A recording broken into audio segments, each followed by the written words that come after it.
Well, good day, my friends. It's your old pal Jordan the Lion. How are you all doing today? I hope you said great. This is going to be a fascinating day. 5 years ago, I came through Villisca, Iowa to see one of the most haunted houses, they say, in the country. There was a horrible axe murder that happened here. The place happened to be closed for the season at the time, and we are lucky because today it's open and we're going to take the tour and hear the story. Daze with Jordan the Lion and you all begins right now.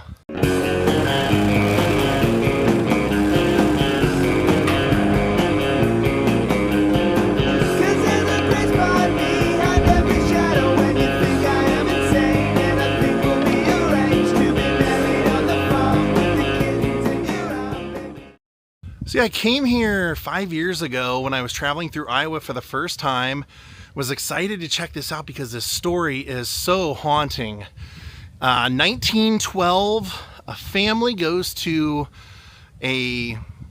basically a church social one night and comes home. They have kids.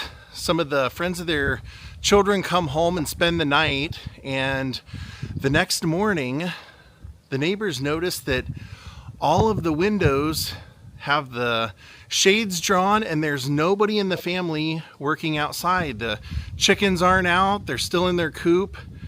And so one of the relatives of the family that lived here went inside and saw a bloody mess.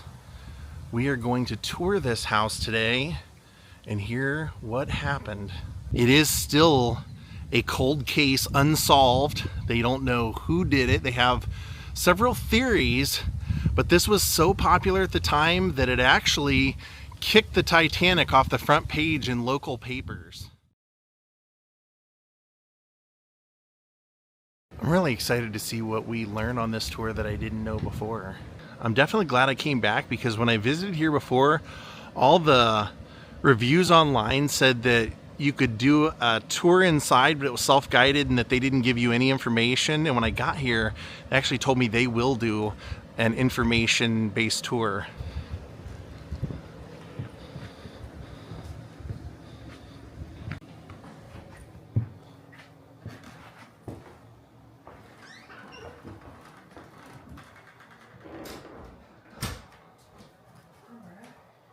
So we'll start, we give a little backstory on the town. Villisca at the time had a population of a little over 2,000. We're even smaller now, but there's a little over 1,000. The main jobs were working with the railroad or working in the farming industry. This is the house of Joe and Sarah Moore. This house was built in 1868. The Moore family moved in 1903. Joe, at the time of his death, owned his own farm implement business, so he sold farm equipment, seed, stuff like that. His wife, Sarah, was a volunteer for the Presbyterian Church, which is just a couple blocks away. It is actually still standing and still in use today. It's actually one of 5 churches we have here in town. She did their Sunday school program, and she set up a lot of the other youth programs for the church. Together, they had 4 children: Paul, Boyd, Herman, and Catherine. It was just a regular Sunday for them. They were getting ready for the Children's Day program. This program was supposed to last from 7 to 9. While they were there, the Moore children were playing with the neighbor girls, Ina and Lena Stillinger. Ina and Lena were supposed to be going to their grandparents afterwards, but actually at the time, the city was in an argument with the power company, and the power company had shut off all the streetlights. Oh, yeah. So I had read that it was dark and that's why the kids came. Yep, the girls didn't want to walk alone in the dark, so they decided to come home with the Moores, which sadly for them, it meant it was a wrong place, wrong time situation. Yeah. So the Moores were kind of very social people. So when the program ended at 9, they did end up staying and talking for a little bit, but then they headed straight home. So they got home closer to 9:30, 10 o'clock, and we're pretty sure they went straight to bed because it was pretty late back then. So then the next morning, the neighbor, Mary Peckham, she lived just right next door, and she lived next door to them for 9 years. So she knew the Moores pretty well. She even kind of considered the children to be like honorary grandchildren to her. Oh. It was a rumor that her only daughter wasn't able to have children. So yeah, she just kind of took the more kids in under her wing. So when she got up to do her chores about 5 o'clock, she noticed the Moors weren't up. And now that was pretty unusual. The Moors had some chickens, cows, and a couple horses. Normally they'd be up tending to those. The father would be getting ready for work. So she called over. At that point, nobody answered the phone. She assumed they were just sleeping in. So she just went right back to doing her own chores. She finished her chores closer to 8, looked over again and saw they still weren't up. Now at this point, she was getting more worried. At that point, she did come over, went ahead and let out their chickens, decided to feed them, just tried to be neighborly. Yeah. And maybe hoping the noise would wake them. At that point, she did come and knock on the door, the back door that's in the kitchen. Oh, it would have been the one that we just came in? Yep. It was rumored to say she knocked on the door hard enough it would wake somebody, yet nobody answered. At that point, she decided to come into the house, and that's when she found all 3 of their doors to be locked. Now, that was pretty unusual for Villisca. Villisca was one of those towns that had what we like to call an open door policy. Oh, okay. Everybody left their doors unlocked. The way if a neighbor needed something like sugar, flour, something like that, they could just come right in and get it. So at that point, Mary ended up calling Joe's younger brother, Ross. Now he came down. He happened to find a skeleton key that fit this part of the door here. Ross came in the house. Mary stayed on the porch. Mary just had this feeling that something wasn't right. When Ross came in, the first thing he noticed, the house was pretty dark, even darker than it is now. He wasn't really worried about it. He was more worried about what was going on with his family. So he just struck a match and went straight into the bedroom that is back there. And that is where he found the first 2 bodies. They were covered in a sheet, and the sheet was covered in blood. So he came running out of the house. He told Mary, call the police, call the doctor, tell everyone something horrible has happened. That ended up being a town-wide call. Over 100 people showed up before the police could get here. These people were in the house. They were touching things, passing around the murder weapon. People were even touching the bodies and taking bone fragments as souvenirs. Wow. It was believed back then if you owned a bone from somebody who had passed away, it would bring your family a fulfilled and pretty much a fulfilled life. Wow. So that is one of the theories as to why that, and people are weird. Yeah. So some of the other things they did, women who knew Sarah knew her to be a clean, neat, she was a pretty tidy person. And these women knew that she'd be upset with that many people in the house and the house being dirty. So they proceeded to try to clean up the blood. Oh, contaminating the scene, basically. Yep, they touched everything. The police finally arrived about 10 o'clock. So this 2-hour call time was actually pretty normal. The operators had to be able to locate where these police officers were, whether they were at their other job, right? No car phones or anything. Yep. So it took them a while, but so 2 hours was pretty normal. But once they got here, they realized how many people were actually in the house, and they decided that they wouldn't be able to handle getting them. It was out. 8, wasn't it, that they discovered? So yeah, there was 8 victims, but the police arrived at all those hundreds of people that were in the house. So they ended up calling in the National Guard. Wow. So the National Guard came in, got everybody out of the house, and then proceeded to have to stand around the outside because people were still trying to get in through what way they could, whether it be the windows or the doors. That's what I read. I read that the sheriff would usher people out the front door and more people would be coming in through the windows and the back door. Yep. Unbelievable. It really is. But they finally got everybody cleared and no one else was coming in. So the police were finally able to take a look around. The first thing they noticed were all the windows and mirrors were covered. And they were covered with clothing, sheets, blankets, really whatever could be found. They found a murder weapon leaned up against the wall in that back room. And then not too far from it was a slab of raw bacon. So Sarah cured her own meat. And to cure meat, it's got to be stored in a cool, dry, dark place. So she actually kept it in the closet that's in that room. Because her pantry in the kitchen has a window. So one of the theories is whoever covered up the windows and mirrors might have just knocked it out of the closet while looking for things to do so with. Oh. So then some of the other evidence was there's a whole plate of food set at the kitchen table, and that suggested the killer was in the house for a decent amount of time. Yeah. Long enough to make a meal, set it down at the table, but then not a single bite was taken from it. And then by the back door, there was a bowl of bloody water. And a lot of them suspected that's where the killer washed their hands. But then taking into account the women who wiped up the blood, they could have also used it. Yeah. Now, did I hear also they found cigarette butts that they thought maybe? Oh, yep. So they found cigarette butts up in the attic, and I'll show you that in a little bit. Okay. But with the cigarette butts, they could have belonged to anyone in the family, any of the 100 people that were in the house. So that was before they had DNA testing. Yeah. So, and then by the time they did get DNA testing, they lost the cigarette butts. So then back here, this is what we call the Stillinger room, and that is because it's where the 2 Stillinger girls were found.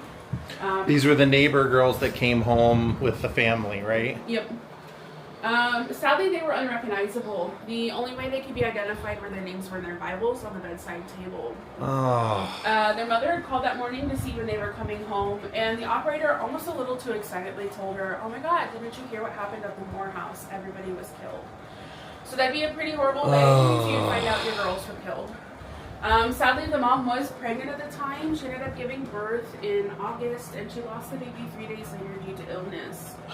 And then in December, the Stillinger house burnt down. So the Stillingers were having a pretty rough year as well. Yeah, I'll say. My gosh. And then we can go on upstairs. And then they have the mirrors covered, as you can see.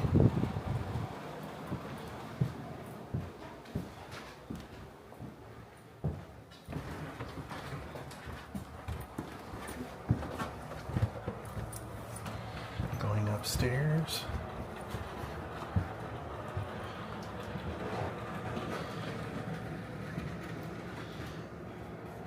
So this is the parents' room. Sarah slept on the right side, Joe on the left. Sarah was the only one to be hit with the blade of the axe. Now there's many speculations as to why. One of the theories being she had woken up while Joe was getting hit, and the killer just flipped the axe over mid-swing and got her. Now another theory, which is a little more gruesome, is that the killer had started with her. The plan was to use the blade throughout, but it got stuck. So to be faster, they switched to using the blunt end. So then Joe was hit over 30 times, which is almost double what everybody else was hit. Again, more theories. One of them being he was the man of the house, so he was the biggest threat. But another one being he was the main target. He was the one the killer had a vendetta against. There is a mark in the wall that is actually from the blade of the axe. Oh my gosh. Wow. Wow. Boy, that sends chills up your spine, doesn't it? Oh my gosh. So then through here is the attic, and that's where the cigarette butts were found.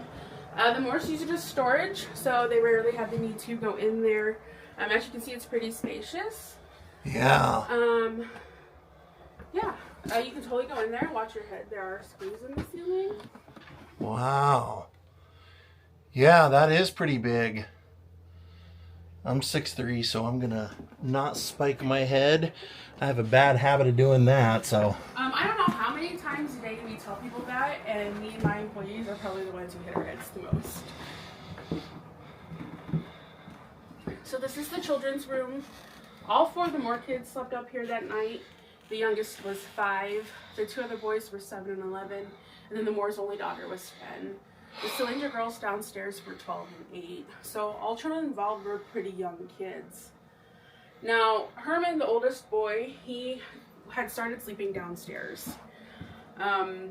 So he had given up that room so the Stillinger girls could stay up there, or down there, sorry. And he was actually sleeping up here on a cot. And then the 2 other boys, Paul and Boyd, were sharing a bed, and then Catherine had a bed to her own.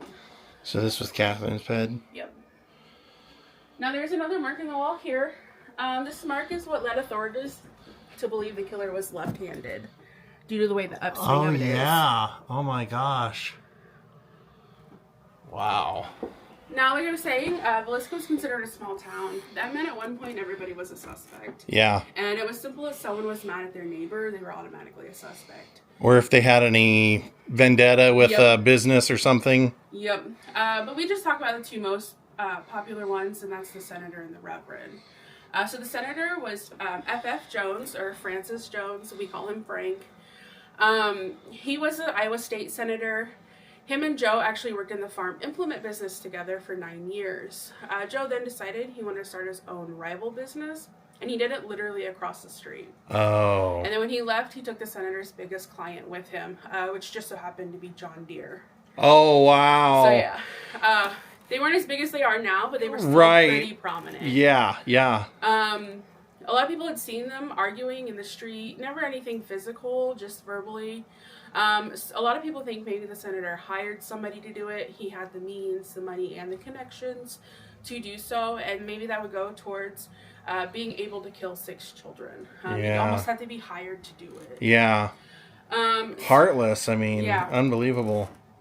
So then the other suspect was the Reverend. His name was George Jacqueline Kelly. He was a traveling Reverend. He just kind of went wherever thought he was needed. He was actually diagnosed with schizophrenia and in and out of mental institutions his whole life. Oh, wow. People who knew him as creepy, kind of a peeping Tom. He was a short, scrawny guy. He was like 5'2", maybe 180 pounds. But the reason why he's number one suspect is this last time he came into Villisca, a lot of things he did connected a little too well with the murders. Oh, really? So he came into town the morning of the 9th, and he did end up preaching at the youth service that night. He preached towards the beginning of it, and then nobody could exactly pinpoint his location after that until about 5:15 the next morning when he boarded the train. At that point, he told anybody who would listen that 8 souls were stuck in Villisca, 8 people had been murdered, and they should pity the killer because he had no control. This, of course, was before the bodies were found. Right. He also and like you said, open door town, so... Yep. So then he also sent some clothes that week to be dry cleaned and included a bloody shirt. And he was actually left-handed. Wow. He was the only suspect to actually be arrested and taken to trial for the murders, but it wasn't until 5 years after the fact. The first time he was tried, it was for the murder of the Stillinger girls. At that point, the jury really didn't know how to handle people with mental illnesses. Yeah. So they ended up dropping those charges. The second time he was tried, it was for the murder of the Moore family. And at that point, he actually confessed. Really? Yeah, he said he was staying across the street from the church when this figure came to him. He followed it to the backyard here at the Moore house. And this figure told him to slay utterly, and he believed it was the voice of God. He believed maybe the Moores had done some sin that he didn't know of, and this was God's way of punishing them. Wow. So he came in and up the stairs, and he killed the parents. He then heard the voice tell him to slay more, and that's when he came in and killed all 4 of the Moore children. Wow. He then went downstairs to make himself something to eat. When the voice told him to slay more, that's when he found the Stillinger girls. He killed them and he left. Although later he ends up redacting this confession, saying it was collected out of police brutality and coercion. So they ended up dropping those charges too, and he got to go live out his life. Now, he passed away at the age of 82 up in an insane asylum in upstate New York, where he's now buried in the Bronx. So sadly, this will forever remain unsolved. Yeah. We'll never know for sure what happened that night. And you said that the murder weapon was left here in the house. Yeah, they left. Yep, it was actually the Moore's family axe. He got it off the woodshed. Wow. That week, they held the funeral in the square, and they held it for all 8 of the victims at the same time. Over 7,000 people showed up. People just wanted to pay their respects. But in all actuality, most of them were actually reporters from around the United States. See, the Titanic sunk in April of that year. This happened in June. This actually knocked the Titanic out of headlines for a month, which is pretty crazy for small town Villisca. Now, Villisca really didn't want to be known for it. They just kind of wanted to forget it happened, which a lot of us find very ironic, being as now that's all we're known for. Yeah. So the day of the funeral, they took all of the furniture out of the house and burned it. So none of the furniture is original. It is all time period though, and due to police reports, placed as close as we could get it to where the family has it. Okay. Wow, this is incredible. I mean, you really get that feeling, you know, you feel so bad for them. These poor souls just sleeping. It's unbelievable. Now, I had heard that, you know, the Reverend had said that he saw or was in the neighborhood and saw the madam pop up out of bed. Did you ever hear that story? So that is one of the theories, being as he was known to be a peeping Tom. One of the theories is maybe he wasn't the killer. Maybe he happened to see one of the girls go to the bathroom because they had to go all the way out to the outhouse. Oh, okay. So then he's like, oh, well, there's a little... Oh, okay, because that was my question. I'm like, if he saw her pop up out of bed, I kind of assumed that was through a window, which we're on the second floor. So I'm like, why would that, so, wow, that is crazy. I just can't imagine that night here. And of course, this place is known by pretty much everyone in the world as being haunted. Do you guys find that to be the case? Oh, 100%. I tell my employees, if you don't believe in the paranormal, you will after you work here for a little bit. Some days are spooky. Where it's rainy and dark, it is kind of spooky in here today. I haven't been in here too much. What have you guys experienced here? Most common are footsteps and hearing voices, which sound really crazy.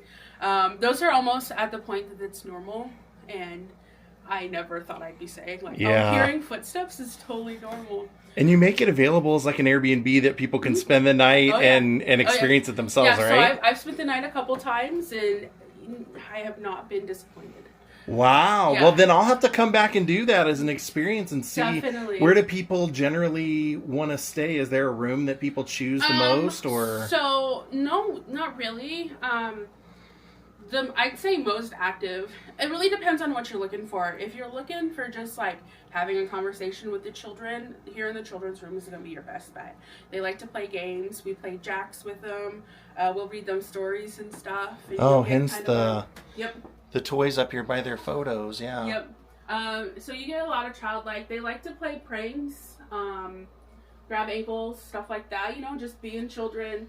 And you're in the parents' room. You're gonna get kind of the heavy sadness. Yeah. But if you're looking for that darker energy, you go into the attic. Really? Yeah, that's where it gets really spooky. I don't like to go in the attic. Because there was like a theory that they thought maybe somebody was hiding out before the family got home up there, and maybe that's where the cigarettes. One of the main theories is that the killer hid out waiting in the attic, waiting for the Moors to come home. A lot of people think the darker energy is the killer. As somebody who's been here and investigated, right there. I do not believe it is the killer. I believe it is something that was here before the Moors. Maybe it helped with the murder, but I think what it does is it pretends to be the murder because that's what gets it activity. Yeah, attention. Attention. Yeah, yeah. Wow. And the people that have owned the house throughout the years have never thought about covering up the axe marks or anything like that. I mean, so they were actually found when it became a museum.